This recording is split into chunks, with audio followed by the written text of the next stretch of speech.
just go ahead and come in when he can. Um, Hmm. yeah, I was trying to keep it. Let me see, make sure.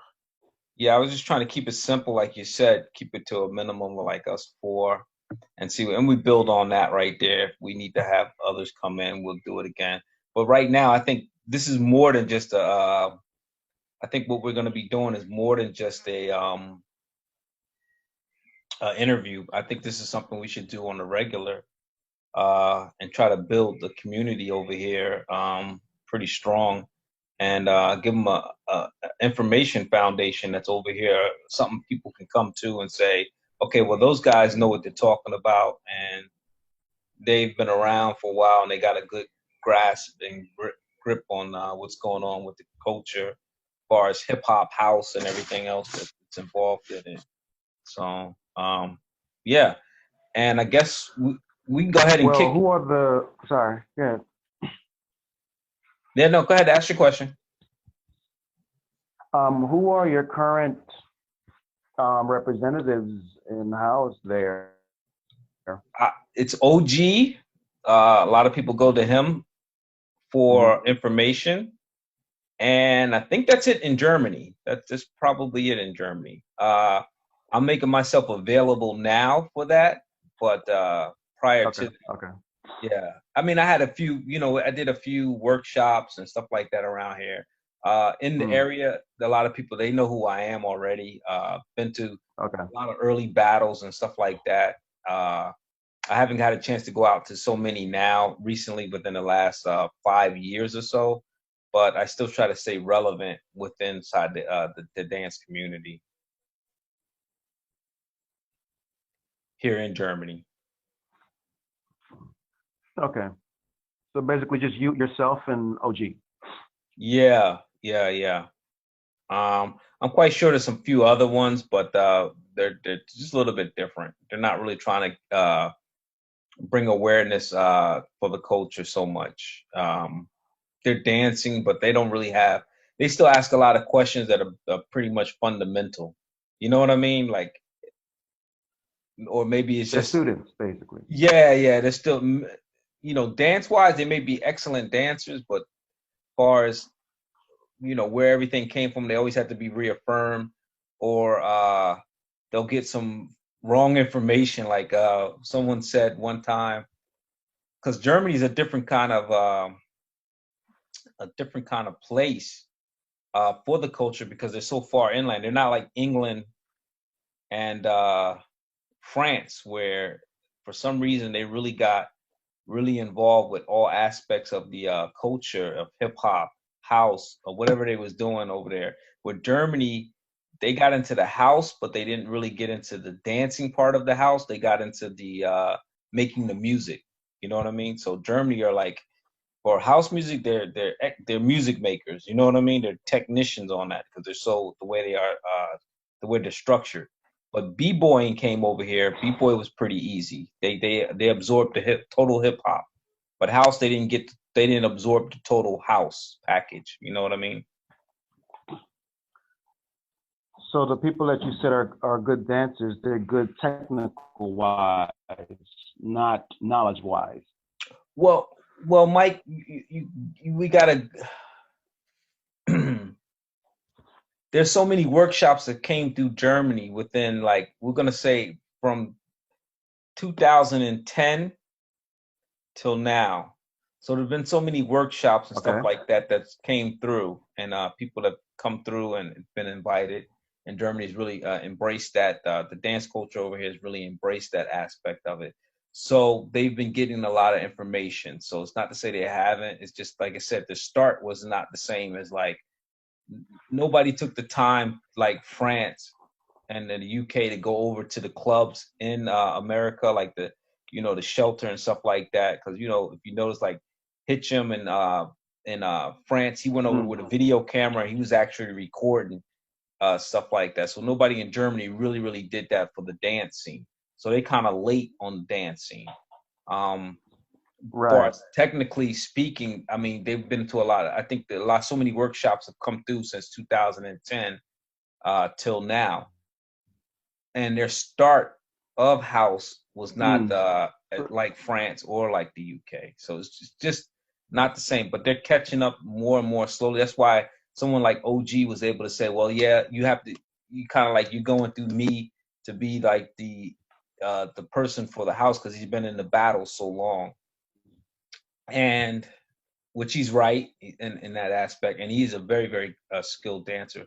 But it's just like they've been getting the information piece by piece by piece, so he wasn't actually going over there. They're starting to go over there now and get it.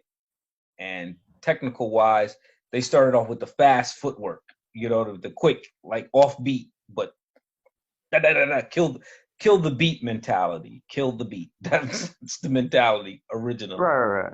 Now everybody slowed down. Now they're really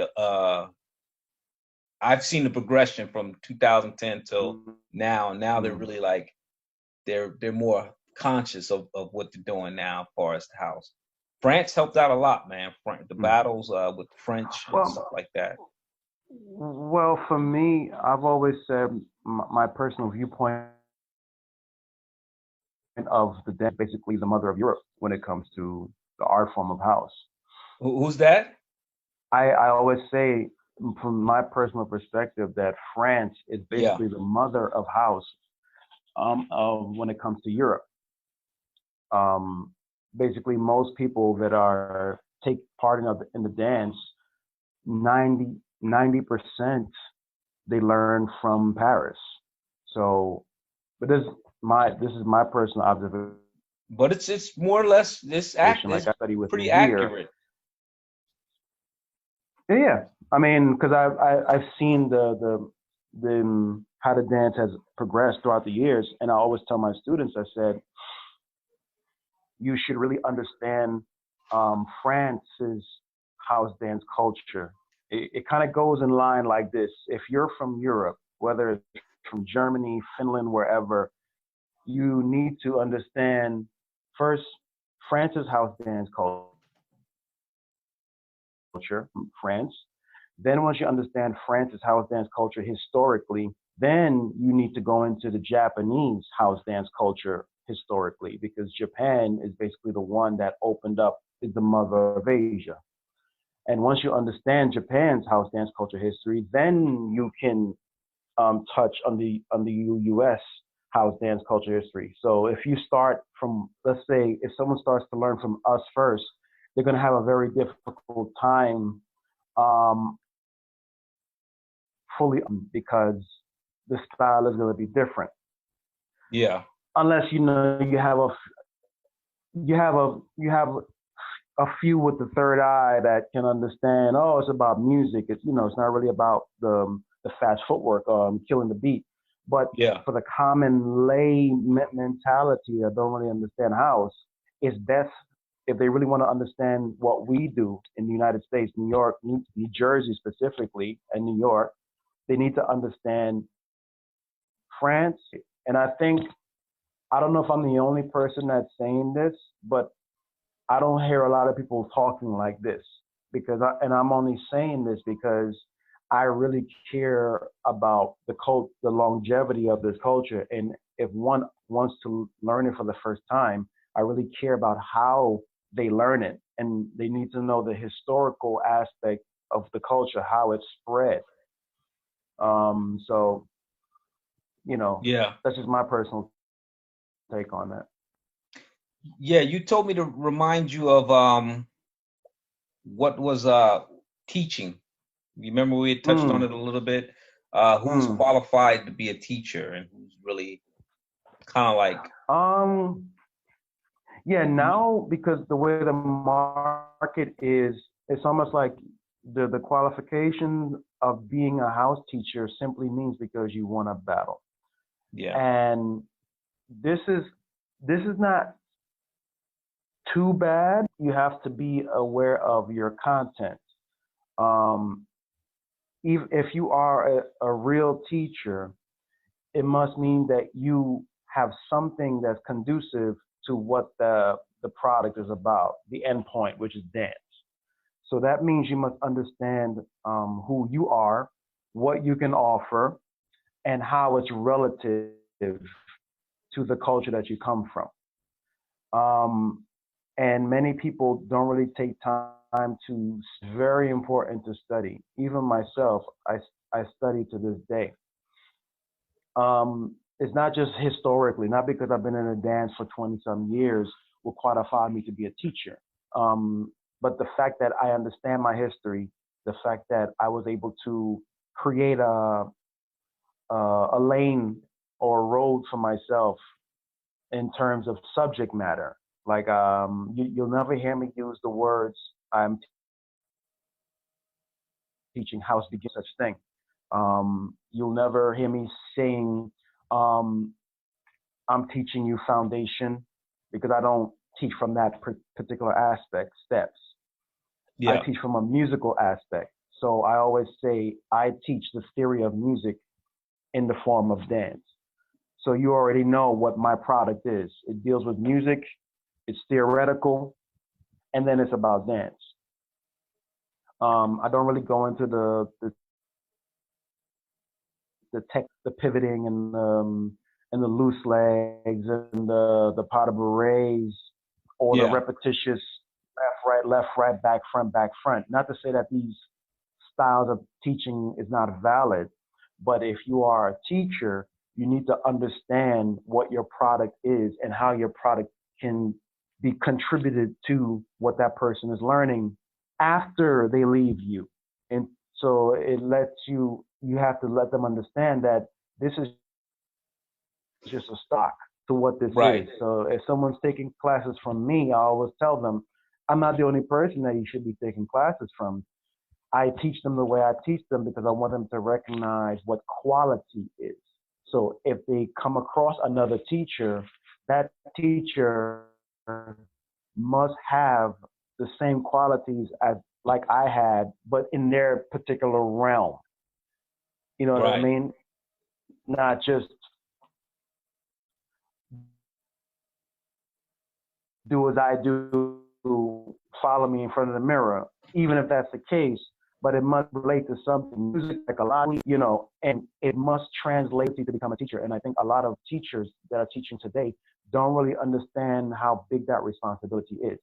And one reason is they really have the misunderstanding of why they're being called to teach. A lot of young teachers, like let's say they Mm-hmm. win a battle and then someone calls them to teach. I think it's fair for the organizer, the dance studio, to tell them, I'm calling you because you recently won this battle, and my students have questions on how they should potentially win a battle the way you did. Be Yeah. clear. So Right. that way Right. that person understands, you're calling me because I won this battle. So when that person comes to teach,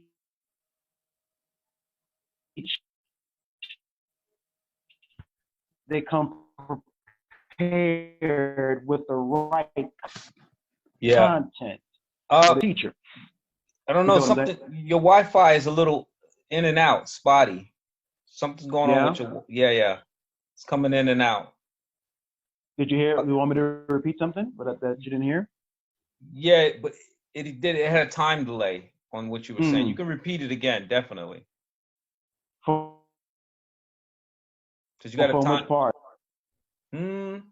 Actually, it's okay. You just got a little bit of time delay. You can still get it out. People can still. You can still understand it a little. Just a time delay, just for your. Yeah. So the whole so the whole part is I always tell, especially my students, I said Yeah. I don't expect for you to be your only teacher. I want you to experience other teachers. Hmm. However, I want you to look for quality first. If that person is not teaching you for, then chances are that's probably not the teacher for you, or you Right. are not ready to take that person's class.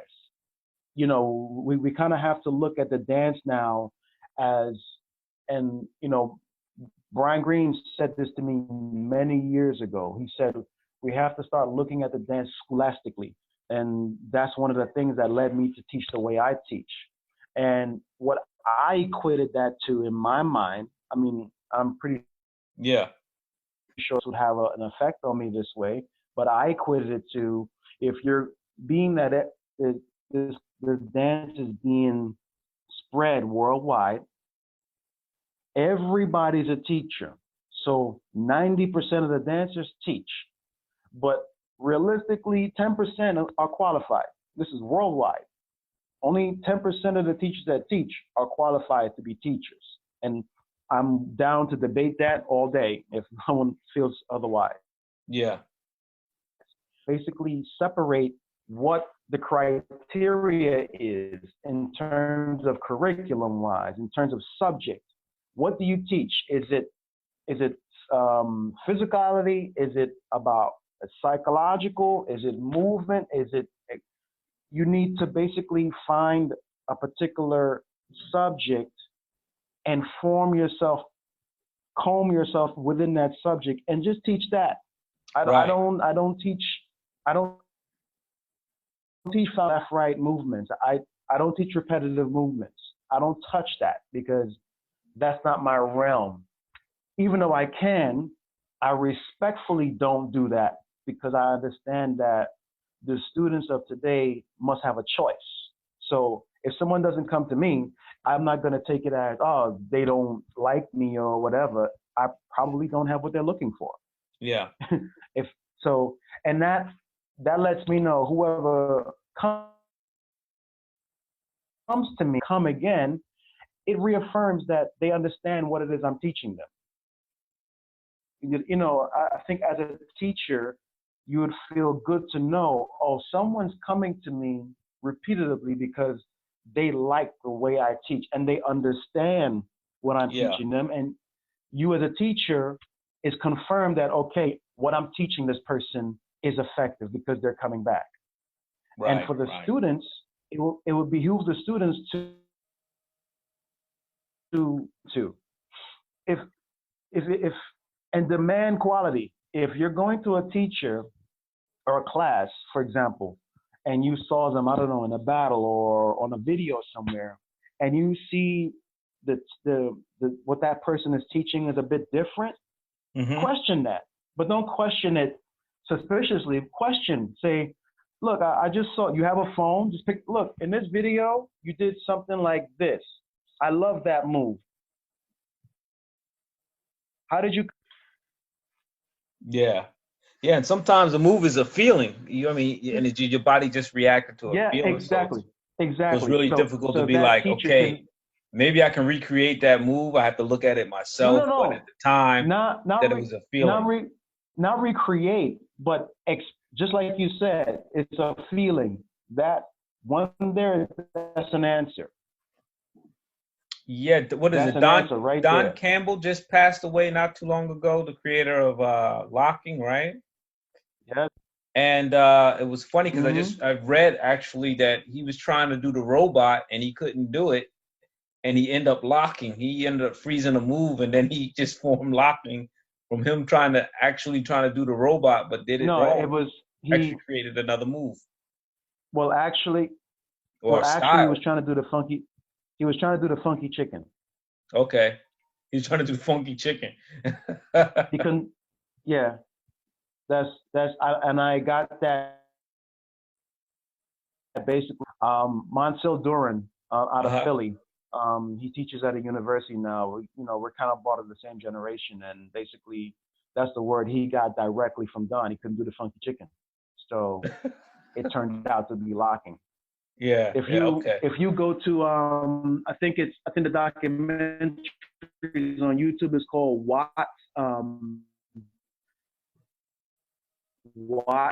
something with it had Uncle Jesse Jackson. It was like in a big football field. Yeah, the Watts. Yeah. That's man, classic, man. That's like it came from there. Yeah.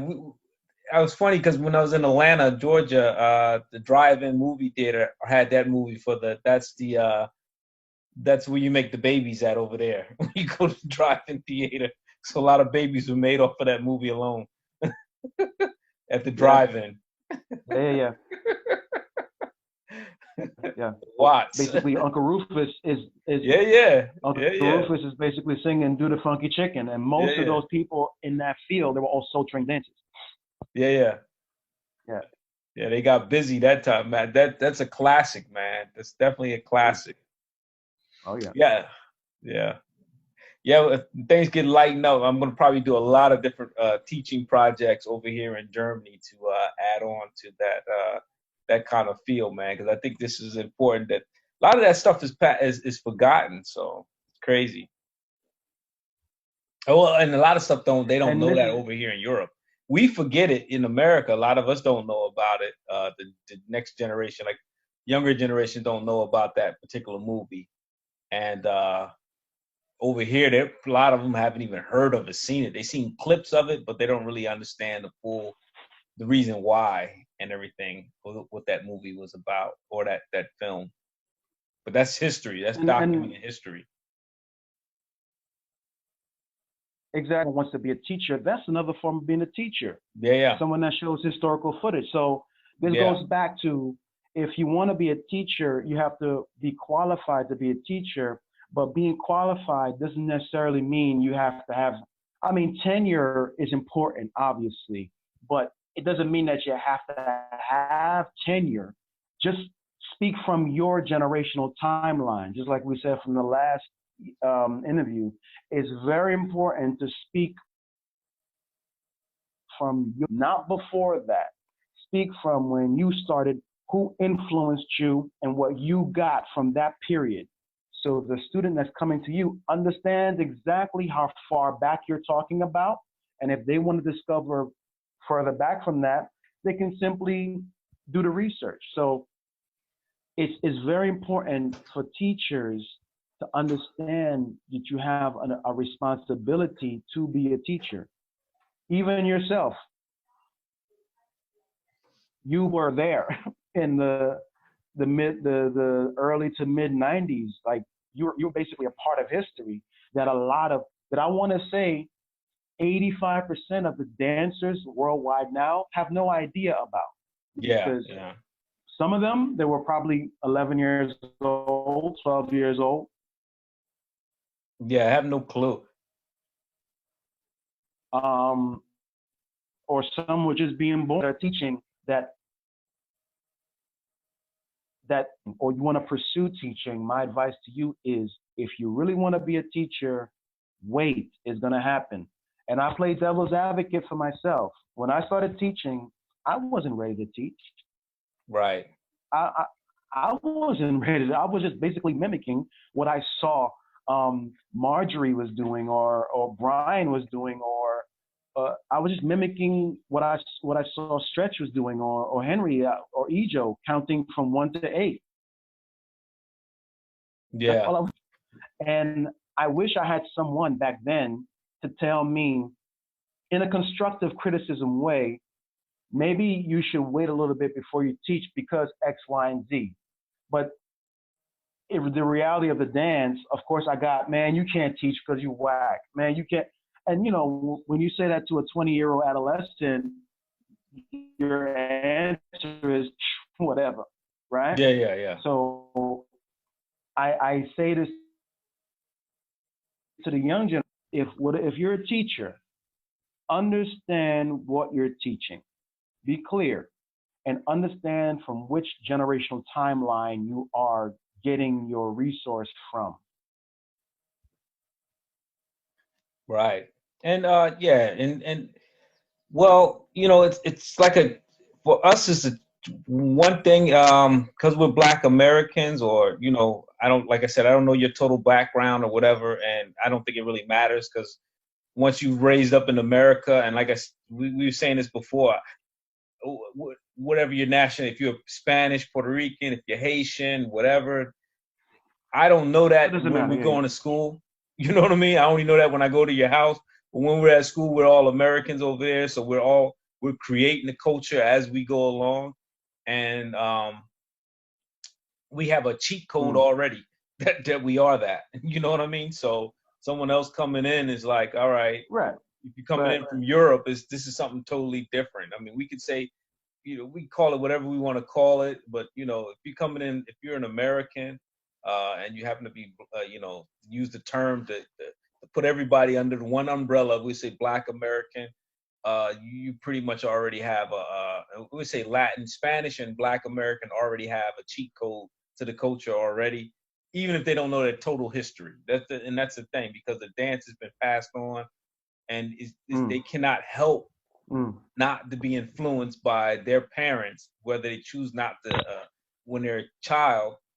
And then maybe they want to create something new, but we know the steps are still, it's almost ingrained from generation to generation to generation, on in. So we have such a rich already background of generation going back to for modern dance, what we say modern urban dance, all the way back to slavery, and of course past that too. But we're just focusing on what the battles are now, because a lot of steps we know come from Africa. A lot of people, it's a lot, but I kind of want to say that when you say the steps are ingrained, in my personal, like, if I want to analytically like dissect that, I would say the emotional connection is ingrained for us. Yeah, I don't. Yeah, because I really don't know how to explain it, man. It's just the soul is just from because I tell the emotional aspect is ingrained. We have that because for our parents and where we come from. But I say this to a lot of the young generation of today, and again, I'll be very political and play devil's advocate, and I don't know if I'm the first person to say this. Comparatively, the generation of today was much better technically than we were. Yeah, man, they dope, man, they fly. But they had something to build on. In reality, technical wise, we were whack. I mean, I don't want to say I was whack. Technical wise, I was whack. But when I was dancing to a song that I liked, you saw that. That was undeniable. Yeah. And that's the element that this generation misses, to emotionally connect to what you're dancing to. And an emotional connection for us, the nostalgia aspect. But there are other elements to brain cognition also. You can see music as color. You can connect to a particular instrument that you like, which is sound. It doesn't have to be the nostalgic aspect if you don't have it. You can find other ways to connect to what you're dancing to. And this is what I tell the generation, just emotionally connect to what you're dancing, the puzzle. Because this young generation, they can do hip hop, then they can go into a house move, and then they could throw a whacking move in there, and they could throw a bow. When I was dancing, I had no idea what these genres was. I just did it. So for this generation, it's almost like we have the imagination resource, but this young generation, they have the potential. Because another reason is the world is so much smaller now. There's no internet. So what we had, VHS tapes. That, that, man, I didn't have. I mean, the only thing I think I seen was far as other than the Beat Street and the classic movies and stuff like that we have to go on. But the creation of what was going on in New York at the particular time that of the 90s, early, 94, 95, a little earlier too, from 91 on up for me. Of course earlier than that, but the only other it seemed like dance had kind of died on a commercial level, other than the dancers and the videos that we see. But it was the Wrecking Shop, man, video, the Wrecking Shop documentary that really, really said, okay, man, this what we doing is really, there is something in it. And, of course, the top dancers at the time, Ejo, a lot of guys who, Khalif, Brian, some of the people who we really kind of like were our peers. And we were like, oh, wow, if they're doing it like that, let's keep pushing. You know what I mean? That's a good reason to go back to the club and dance even harder now. They done did it, so let's go harder now. Let's just see what we can do. And I think that really pushed a lot of the dancers to say, okay, well, they got recognition from this, and that motivated me because, you know, somebody in my hood was like, yo, I seen your boys up there, them boys that be dancing, they up in there, I seen them on public television last night. I said, y'all doing some things up there. And that just made me like, okay, well, yeah, even they're the top tier of us.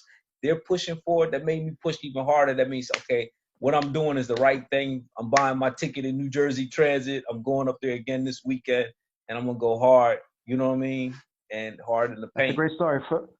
For me, I saw Wreck and Shop for the first time in '97. 97. And reason for that, and I saw it for the first time in Japan. Oh, word. Reason for that was because when Wreck and Shop was released, it was '92. Yeah, it was early '90s, man. Something like that, man. I forgot the exact date, but I know it came on public television. Yes. Yeah, and Channel 13. Yeah. Channel 13. And the reason why I didn't see it when it was released is because I was already, technically speaking, I was already, you know what I'm saying, like I was already hanging out. Yeah. So I didn't look at it from that viewpoint. I didn't see it on TV because around that time I was hardly home to watch TV. I didn't see it either, man. I didn't see it. My homeboy seen it because he was in the hit. He was actually, you know, he just he knew our dance house. You know what I mean? I was going up every weekend to the clubs and perfecting my style. And so that means he knew that. He watched it. He said, "Yo, I see what your peoples is doing up there, and you know, y'all keep doing what y'all doing, man." It was a dope documentary, and he included everybody who was in the culture. That it wasn't like, you know, it's like hip hop, man. It's like, you know, it's everybody's in the same culture. I mean, if you were an MC, you was an MC. You was in hip hop, man. It just you know, it's what it is. Okay, Jersey's pissed off because we don't get so much recognition, but still, MC was still in hip hop. You know what I mean? But the point is, you were in it. So this is my point. Yeah. Like you didn't have to see it on TV because you were actually. Yeah, I was already doing it. Yeah, I was already doing it. That was just made very important aspect. Yeah, that just said, okay, well, what I'm doing is good. And actually, I was on MTV The Grind, so I was a little commercial already anyway. So it was like, all right. You know, so you were there with Yesterday. Man, my crew was, you know, right before Low Kids, because I hung out with a lot of the North crew. So I hung out with Quest, I hung out with X, and you know, later on we performed Low Kids, Polo, Mouche, Kevin, of course, Joey. Rest in peace, Mouche. Yeah, and I tell people about Mouche all the time, man, because Mouche was a threat to the set, boy. He was a threat. He was a threat. He was a threat. He was next up the bat, yo. Yes, and a lot of people don't understand. He had his skills is dope. And before the accident, Joey was like, because I had came over here to Germany. You know, I've been coming over to Germany for a long time, and right after that, Joey was like, yo, and right before Mouche passed away, Joey was like, because I didn't see him. We were all roommates. It was Mouche, Joey, and me. We were roommates for like a year up in East Orange. And Mouche was working on his footwork, man. So he's about to put the combos, it was coming like this. So he was already skilled. People already know he had skills. But then he was putting the footwork together too. Then nasty, bro. Then there's also Ira. Ira's his brother. Yeah. Brother Ezra. Yeah. Ezra to me was like Fred Astaire dancing on skates. Bruh. This is a guy over here in Frankfurt right now. Arnold. I told her, I gave him a jewel. I said, man, he was, everyone's killing the beat. He was the only one that was moving slow, right? And he got youth, and he's moving slow. Everybody else trying to kill the beat, and he was the only one moving slow. And I said, yo, bro, what you doing right there, don't stop doing it. It's to perfection, right? I told him, I said, my man, I have a partner. I didn't tell him, you know, because he don't know him. I said, it was Ezra who I was talking about. I said, Ezra put on some shoes, man, and he danced so methodically slow that what you doing right there reminds me of him. Don't stop doing what you're doing. Dance as slow as possible, because then when you put the speed to it, it's going to be killer. You know what I mean? And he reminds me of him. His style, as moving slow, reminds me of Ezra, because Ezra went microscopically slow just so he can get smooth on the floor. I mean, he thought every step. And man, by the time he was done, Ezra went nice on him. So and that's just, you know, working on the craft, man. So yeah, and I was telling him about that. Ira's nice with and this is the whole crew. What, you know, the whole crew I is think nice. You man. should. I and this to bring it back to the beginning of our conversation. I asked you who are the people that's teaching the culture there, and I think that you need to be the one to really. I mean, this is if you want to. Yeah. To be the elder of Germany, because you are the only one that was there, and you have a lot of historical content that people need. You were with a crew of dancers that were the most unique individuals in the dance scene at that time. Like I said, you guys were like the Chicago Jazz Ensemble. Like, you guys were uniquely magnificent in what you did. And people don't, 90% of the people don't even know. And I personally think that you should be the one to press that forward for people to understand. You know, Joey, of course, he's still out there. He's in the music heavy. I talk about Joey all the time. But there were so many more to you guys. Yeah, I consider ourselves the most known unknown, because we're the most known unknown. Everybody knows us in the set. Ejo know us. Khalif knows us. They know us. You know, a lot of people know us. We're like the most known unknown, man. We did just to cross over to the what the generations over here. And you know, a lot of them learning about Joey Anderson now, and I made sure, like, even in the conversations, you know, because he has the most, you know, actual tangible, something that you can actually see. So he has the most. Yeah, he took the ring. Yeah, and Rock, basically. And you know, he still, my boy Rock, he recorded a lot of the stuff. So what Joey was doing, he marked it down for history, which was cool, man. That's dope of him, because you know, we was like, after MTV, for me, I didn't want to be on the camera no more. I had, like, you know, it was commercial for me, man. We was doing something. It was bigger than this. It was underground for me, man. I was like, okay. And I had made a conscious decision even then when I was young. I was like, okay, I'm doing MTV. This is beautiful and everything like that. But really, where it's really at is the underground. You know, and we're bringing a little bit of light to MTV from the underground to MTV. But, you know, MTV don't understand all that kind of stuff. They're just like, yeah, we need you come on out and dance, come on out and dance and make the show better. You know, you got all these different people, and you know, they don't really get it. They just trying to make the show. I want to do kind of a cross interview, if you don't mind. Where I like I said, I don't know. I saw you, but I don't think that we ever formally met. But we knew of each other. We saw each other around. Yeah, man. Because like I said, I saw you there. Because you know. Yeah. Okay. So for me, man, outside of MTV, man, I laid low, man. But I was, you know, I got with low kids.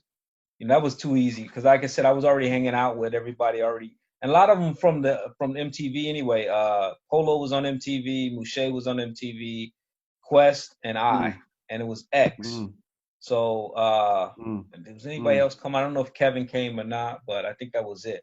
Kevin kind of like started Low Kids. So Kevin was the one who had the name, because we was like, me and Quest Kevin was like, the dark skin. Kevin nice, bro. The dark skin one, right? Yeah, Kevin nice, bro. Kevin like that's low face killer, man. He the one. Yo, Kevin nice, bro. Kevin super nice, man. Actually, Kevin was probably one of the nicest, but he say it's so low key. Born, I studied all you guys. Trust me.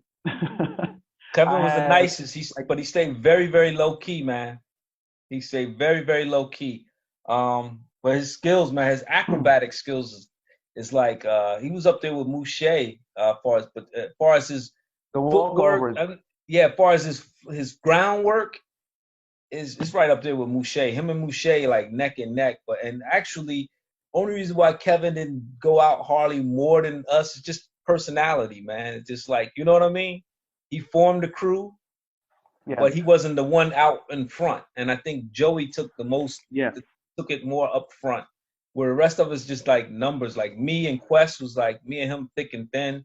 That's my brother even to the day. So they're all my brothers, but you know, we got our, of course, Quest, love Quest crews. And me and Quest is really, really tight out of everybody, man. I said sorry. Like for people, like I always said that, like we were always kind of like rivals in a way, with especially with like Joey and Rouget, but because you know we're young, we're from different sets. Yeah, you want work. There was always, huh? Yeah, you want that work. That's what it is, yo. Want to put in that work. Like, yo, always, look. I personally always have.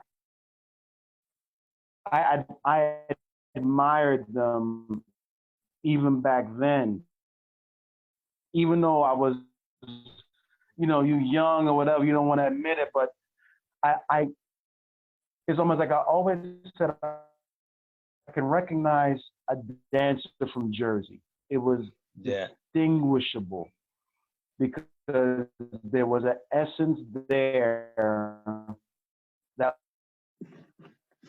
was I tell people this in house all the time. Essence, when I hate this with anybody, you know, because everybody talk about New York, whatever. I said, yeah, I get it. New York, cool.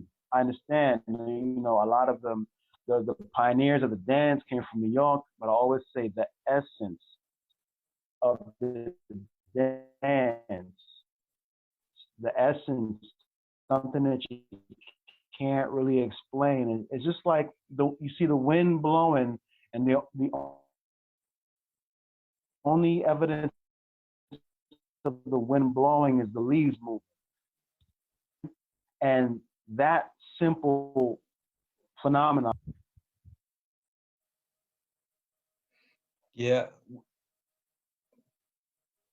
Yeah, basically, man, we came, you know, when we got together, man, we all had, you know, it's just like it's just the era, man, at the time.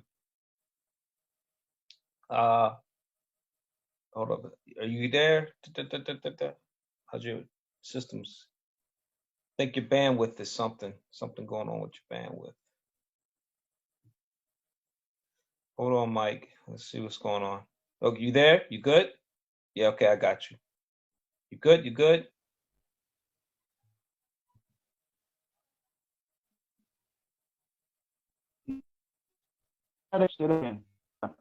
Hold on. I'm catching you now. You went out a little bit. You went out. Hold on. Check, check, check.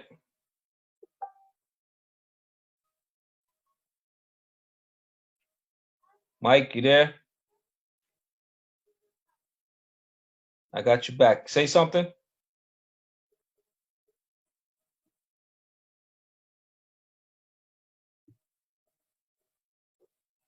Yeah, I'm here.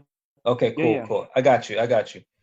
Yeah, just, you know, I think you out again. Yeah, a little spotty still. Say that again. Yeah, can you hear me?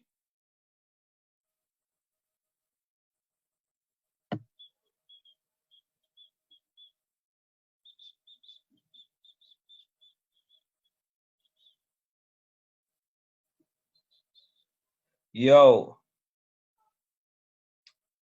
All right, I see you now. You're moving now. Okay. All right, I got you now. Yeah. Oh, you went back out.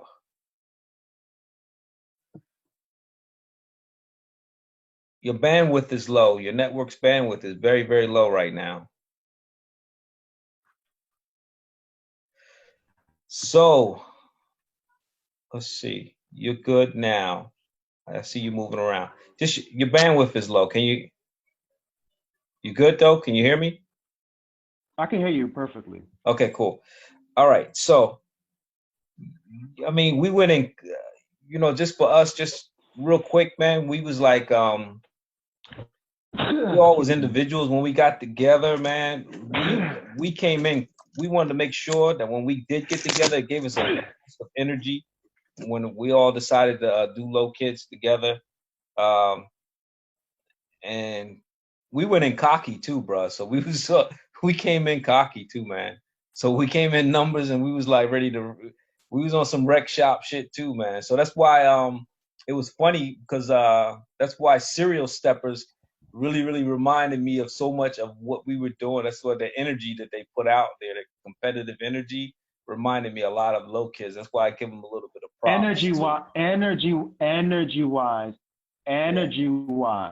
Only. Yeah, style, yeah, energy, and that's what I meant, energy wise, because they have their own style too, man. So that's why I can only say it how the energy wise. Look, Low Kid style was one of one. Yeah. Low Kids dance style was one. Yeah, it's not going to happen again. Saying that. It's not going to happen again. No. It was too much influence. The influence of it was Wu-Tang Clan, which a lot of people don't know was Wu-Tang. Heavily influenced by Wu-Tang. It was Polo, of course, Jersey, of course, the particular style that the Newark, that atmosphere in Newark made it that way. People around us in Newark that molded a lot of our attitude and feeling. Whorehouse, the love of it and the feeling of it, and just the camaraderie of everybody, of all of us. That was the main thing. You know what I mean? And then from there, man, once we got together, we knew it was solid crew. We went into cocky, and we went in to change it, and we didn't want to do the same. And a lot of people don't know, man, my dojo where I practice, because I didn't practice inside the and like Joey practiced more. He would go to the things of practice, and a couple of other guys would go out and practice more, practice in the house, whatever. My practice was, me and Quest would practice on the street, and we developed the style, the Kung Fu style was more so on the street. So a lot of it is like, that's why I'm also a librarian as far as our style. I know it. I know what we did, and I know how.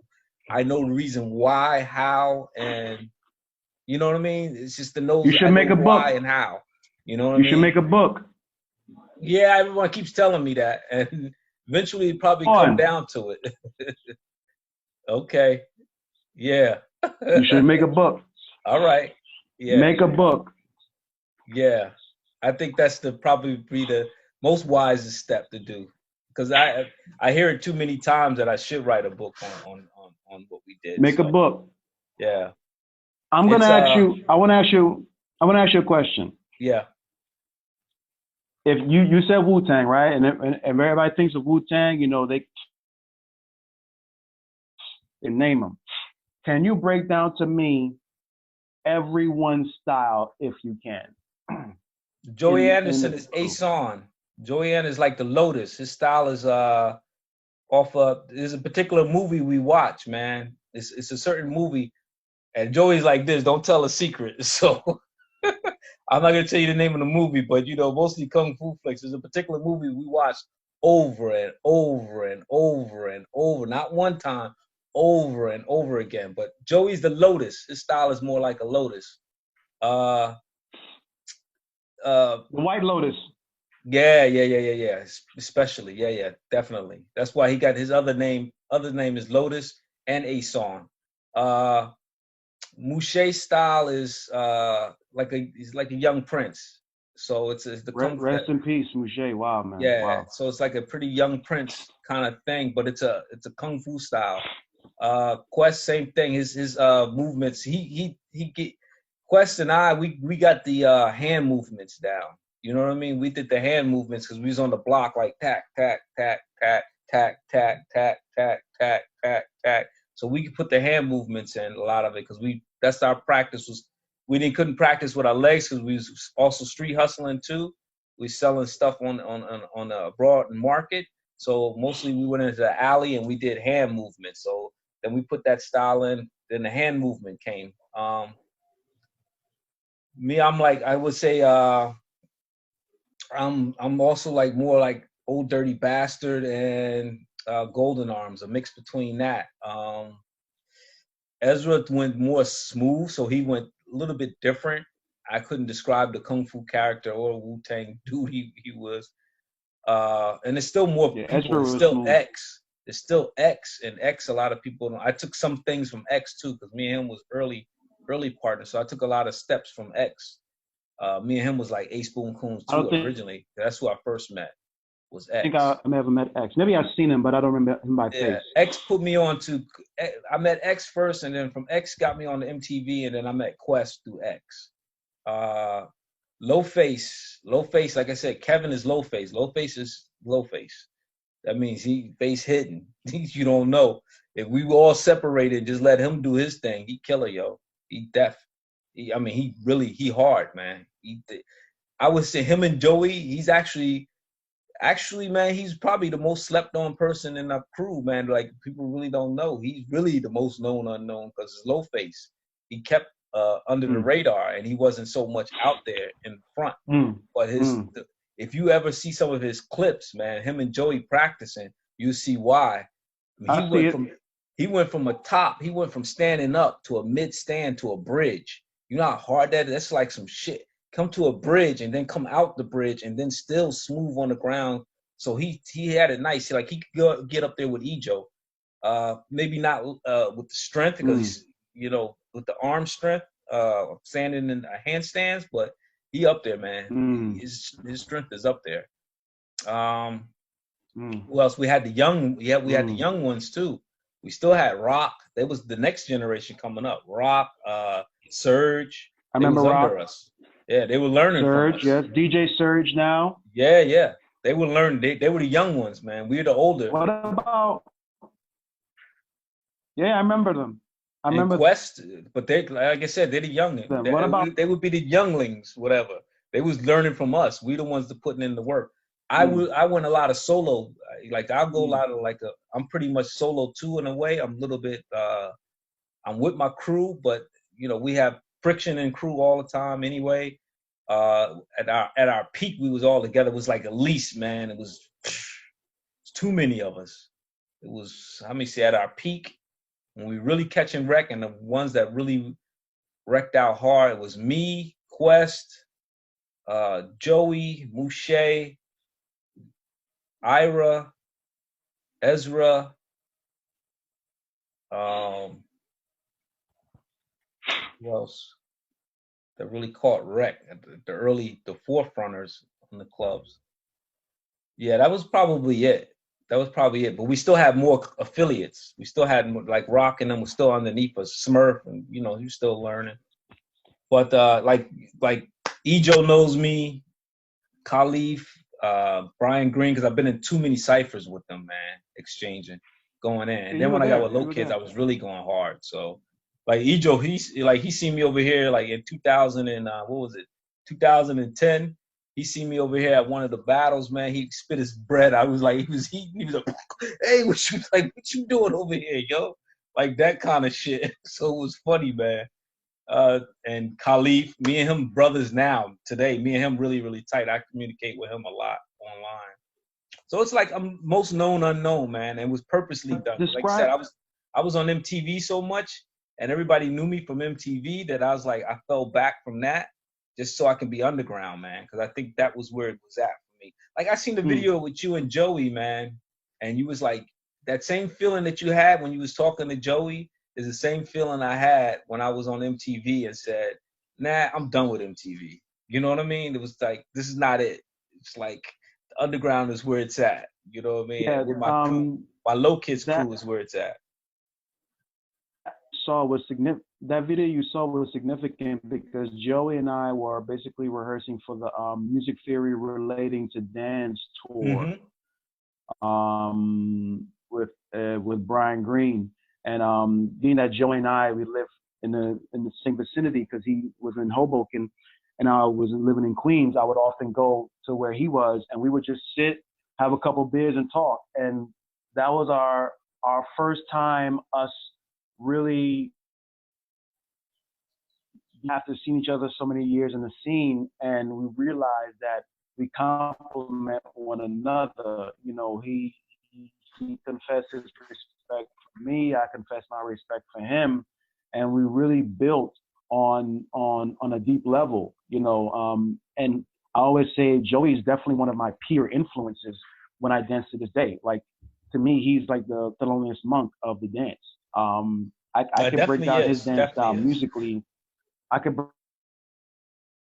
break down his because I got a chance to really know him. Though that sparse of a time that we were together, me going to Jersey, hanging out, going to a couple of bars, then going to the basement where he was at, turning on the music, dancing, and just talking. And like I think our respect for each other really solidified from that point in terms of understanding who we were and the part him and I know. So yeah, that scene, that clip, the video with him and I is very significant. Yeah. Yeah, I felt what you had said, man. That was the same. That feeling you had right there was the same feeling I had when I left MTV. I said, no more. Yeah, that's search from within. Yeah, I was done. And that's man. what I was did. The underground is where it's at, because I've always had this thing where I wanted to make sure that even though I was dancing for MTV, I felt it was so commercial for me that it wasn't underground enough. And I knew a lot of people had recognized me as dancing MTV commercially, and I was like, but I wanted the respect of the underground. You know what I'm saying? So it's like, if I could put my respect down in the underground, I think it would be a lot better. At the end of the day, I got that respect that I needed, that I felt as though I plenty of times before I left the scene, because I did leave the scene and went down to Georgia. It's like, I'm done with dancing for a while. I got into doing whatever I was doing in Georgia. And at the time, man, I got my respect from Ejo, and it was just a head nod. It's a simple, one of them is like, because if they recognize you, it's like, okay, that means you're putting in some work. If they like see me every week there, they know I'm putting that work in, and they like, one head nod is like, okay, you got that. You know what I mean? It's just like if you're having a competition and the judge says you won the competition, one head nod from Khalif is like, yo, yeah, you got that for the night. Same thing with Ejo, Brian, all of them get the head nod. You solidified. You solid. That's all I needed. You know what I mean? Let me ask you. How was Polo's style? Because Polo, I rarely saw him dance, but I saw the respect that you guys had for him.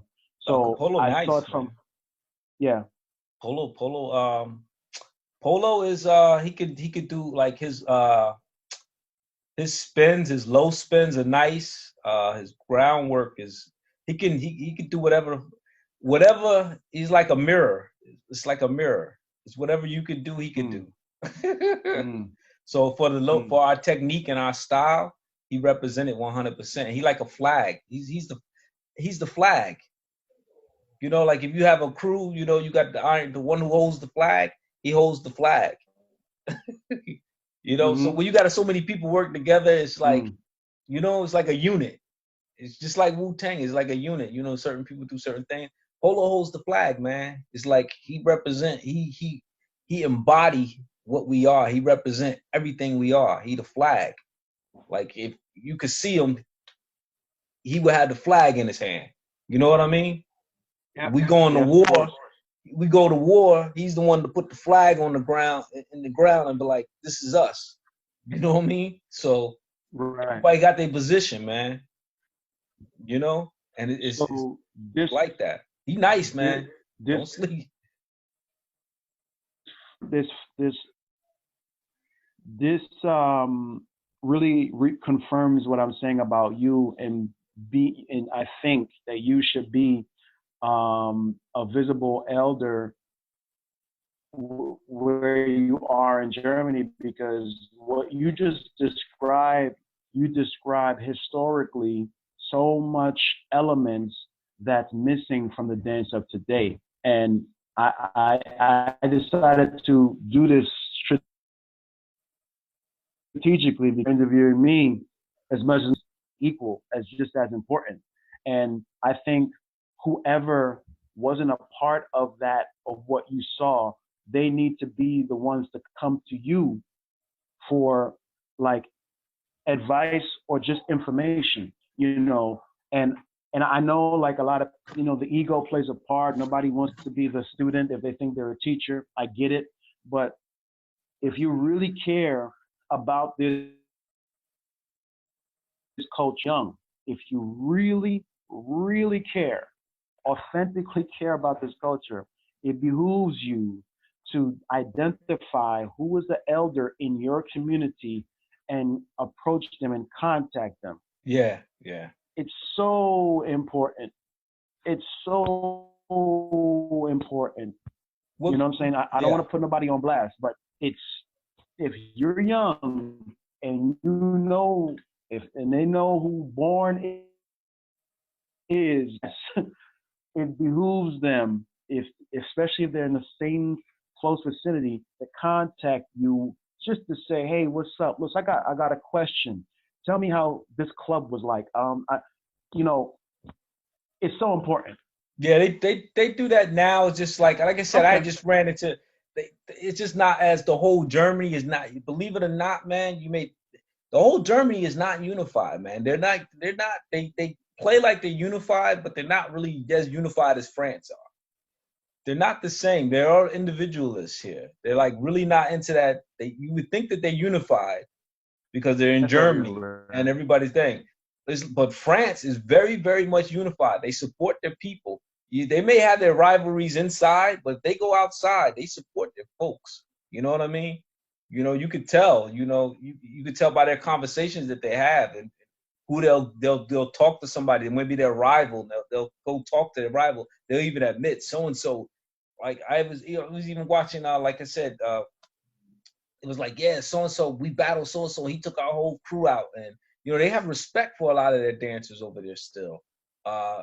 Germany, man, is a whole nother ball game, man. They got, you would think they're all together, but they're really not, man.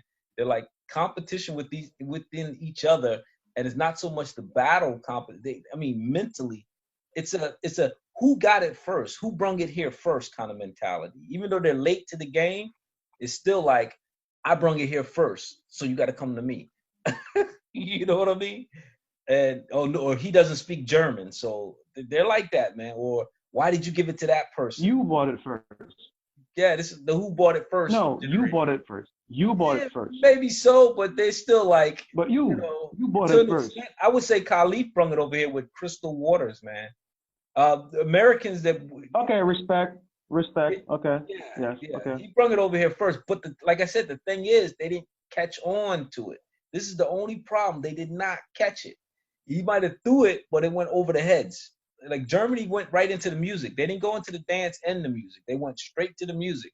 UK went into the dance and the music. French, they were showcasing the dance and the music, but they'll showcase it on television, on their public television. You know what I mean? So this is different here. Their public television, they didn't showcase house dancers or somebody. They're not so creative like France was able to get on a television show and show their house moves to a house song. It just didn't happen over here like that. They just got straight into the music. And a lot of the people over here in Frankfurt, I happen to be traveling around a lot. That's why low kids respect me a lot, man. They know me. They respect me. My crew really, really respects me because I was coming over here already to Europe. So they knew my stilo already when I came in with the crew, my affinity for coming to Germany. And it didn't come over here. The Americans that were over here, because of World War II, and this is real deep. Because of World War II, the way they structured, Germany was devastated compared to the rest of Europe. So they lost a lot of things. They lost their wood floors and everything like that. Like I said, they picked up on hip hop easy, and because they had occupation here, because that's what it is. Say whatever. Americans, British, and French occupied Germany after World War II, and whatever culture that came in from America came through the military. So when house dance came over here, it came through the military. The soldiers bought it over here from New York. The soldiers that came from New York bought it here. So that's how they but it never really like the only people who seen it really maybe been the females who were chasing soldiers and a few people that came in, you know what I mean? So they got a little bit of it, but it never really caught fire to where it went to locally where like hip hop, where hip hop just caught fire. They caught the beat, the breaking, the MC, the DJing. They got all that aspect of it. Over here, house, they got the DJing, the music making. They didn't get the dance. So the dance got left out of it. So they could have had someone who's here older than around the same age as me that would have been able to teach over here, but it just didn't catch fire.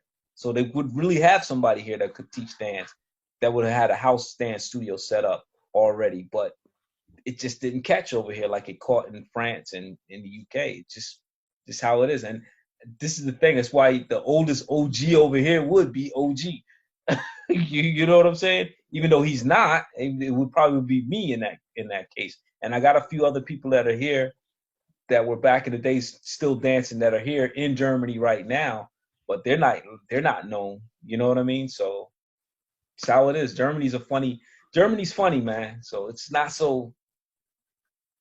And now that they're in house, they're learning now. They're catching up now. So it's still an opportunity for me to drop some jewels to them, and I do every chance I get. Every chance I get. So I got to be a little bit more proactive now. That I know for sure, and I decided to do that. With last year, I decided to be more proactive anyway in the community, and I made it my objective. That's why I put together those talking points that I did with Kev. We put Houseaholics together. We started dancing, and we just doing video clips just so people know we're in it. And then me and him start having our opinionated discussions on the culture. And then one of them was we just to bring more awareness to everything. So that's the reason why we're doing it. Yeah, and add more battles to this. Are you teaching now? Yeah, I'm currently teaching. Been teaching for the last 2.5 years, almost 3 years now. Yeah. Okay. So I teach class. I teach every Wednesday now. I teach kids hip hop right now, adults house. So still teaching. Yeah. Not big classes, but decent. I'm happy. I'm happy for what I got. I work too, so but I just got to get more into it. And this is the conversation I wanted to have with you, Byron, Kev. You kind of unify everybody over here on this side of the hemisphere, and maybe put together an event and start being more proactive in the community, and bringing people together now a little bit more because of what I know, who I know, and you know what I mean. Khalif, man, he calls me up, man. Like if he come through Germany, he hit me up immediately. Like, yo, dude, like I'm coming through Germany. What you got? And I hook him up with something. You know what I mean? No, brother. Yeah. A lot of respect for Khalif. A lot of respect. Yeah, he knows. Ejo, same thing. Ejo's a different kind of person to work with. A lot of people are scared of Ejo over here in Europe. Of Germany, people are scared of Ejo. Some people are not, but Europe is funny with Ejo, man. They're not like the same. Ejo gets welcomed with open arms in Japan, but over here in Europe, he just has a difficult time, man. Don't know why, but you know why? Because I can explain to you why. Curious. Go ahead. Because what Ejo does is really unlearnable. Yeah. It could be emulated. It could be emulated. It could be copied, but not the same. Try to be once people, and this is just again, you could put all the blame on me. Ejo is one of those particular people that it's not something that you're gonna learn. He's unexplained. He's like the Jimi Hendrix of the dance. I always felt that. I've been saying it for years. So if you can't, people tend to say, "Oh yeah, he's just dope." Okay, yeah, I got it, because they can't touch it. This is my personal feeling of it. Yeah. Well, he's hard to touch back then too. It's not like he's the person to beat. Yeah. It's one of my homeboys. Another story. I'll tell you again another story what happened in Jersey. But yeah, he's not the easiest person to like. He held the title in the States, and secretly quiet is kept, and even worldwide, man. He's one of the best dancers. He's one of my. I think he's what. If I had my top 5, he's number 1 on my top 5 dancers. And I make sure I don't dance nothing like him. You know what I mean? So it's not like I try to imitate or copy his style, but he's top number 1 on my top. If I had a top 5 dancers, he'd be number 1.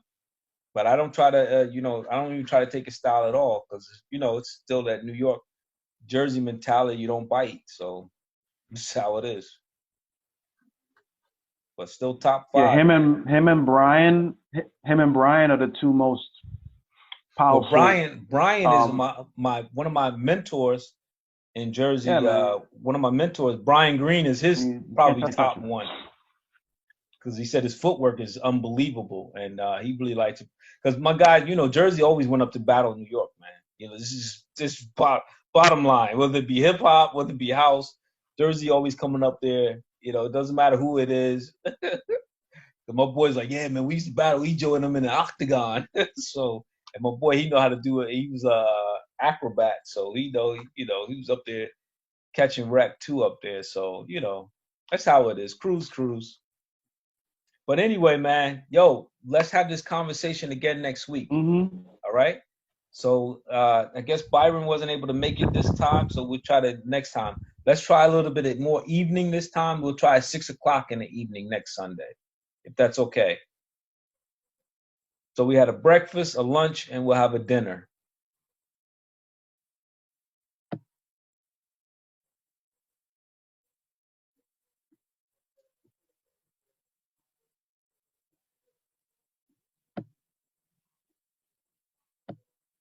Oh.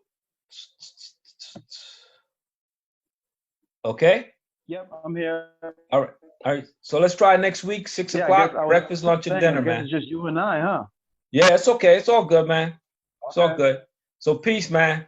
Be easy. Peace.